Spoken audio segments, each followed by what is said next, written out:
Welcome. My name is Dana Miller. I'm the Education Coordinator for Haywood County Soil and Water Conservation District. I'm here in the Canton Giving Garden today to talk with you about composting. Composting is a natural process where decomposers break down organic matter into nutrients and they return those nutrients to the soil. Composting is something you can do in your own backyard, and it creates a fertile soil that you can add to your garden, to your flower beds, or even your house plants. And this fertile soil that comes from composting is packed with the nutrients that your crops or flowers need to grow. And it also helps to reduce weeds and reduce harmful erosion. So I'm going to tell you a little bit about how to get started composting in your backyard. What exactly goes into a compost? All compost needs air, water, browns, which are carbon-rich sources, things like newspaper, twigs, and greens, which are nitrogen-rich sources, things like fruit peels and vegetable scraps from your kitchen. Food waste and yard waste account for about 1/3 of all the trash that is in our landfills, and composting is a great way to keep those things out of the landfill and to recycle them back into our earth. Here's a complete list of browns and greens that you can add to your compost. Of course, there are some things you should not include in your compost, like fats and oils, dairy products, meat products, manure, or charcoal. These things can contaminate your compost bin, so it's best to just leave them out.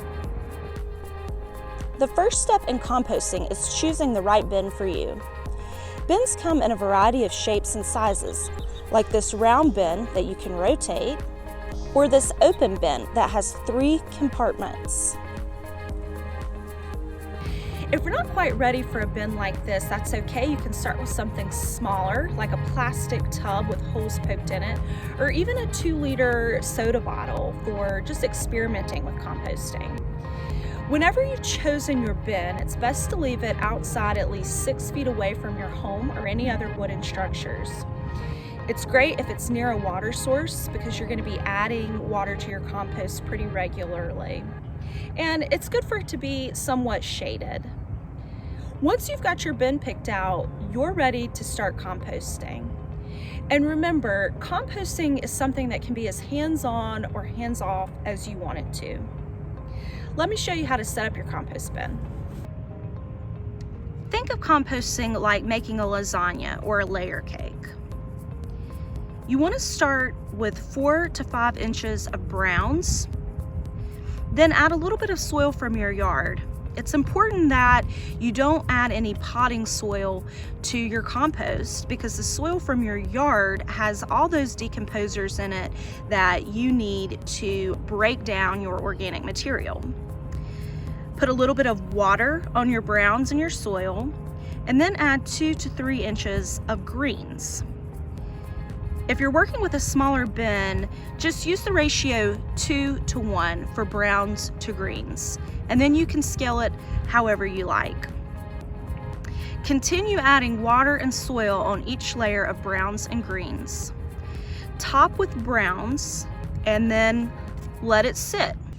Once you have your compost bin set up, it's all about maintaining it. You'll need to add water regularly to keep your compost pile moist. It should be about 40 to 60% moisture. Basically, it should feel like a wrung out sponge. You'll also need to turn your compost from time to time to aerate it. You can turn your compost pile with a shovel, with a trowel, or even a fork. And aerating the compost pile helps to release built up heat that's in the pile. The heat in your compost pile is great for killing pathogens that may be harmful to humans, but if it gets too hot, it will kill the decomposers that are doing all the hard work of composting. You can do your compost as a single batch where you set it up and let it go, or as a continuous batch where you continue to add browns and greens using that layering technique that we talked about. For more tips and tricks on composting, check out this website. Thanks for joining me today. I hope that you are interested and excited about composting and you'll give it a try. Before we go, I want to show you how to set up an experimental compost chamber in your very own home. This will give you an idea of how composting works before you start something a little bit bigger.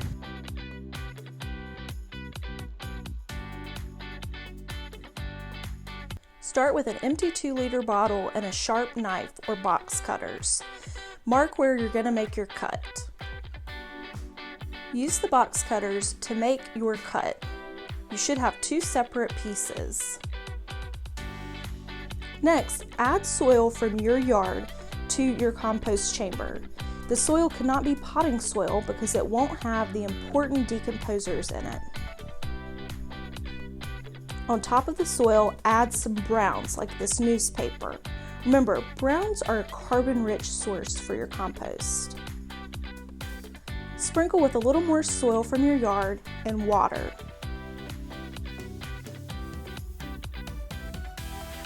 Then add a layer of greens. Greens are nitrogen-rich sources. I like to use scraps from my kitchen that I store in a container until I'm ready to add to my compost. Using your knife or box cutters, be sure to poke holes into your compost chamber. This will allow air to circulate. Top with a little more soil and water. Then add the lid back onto the compost chamber, but inverted. Now that you set your compost chamber up, all you have to do is let it sit. Turn it every few days to make sure that it's well aerated, and you can water it to make sure it stays moist, and let the decomposers do all the hard work.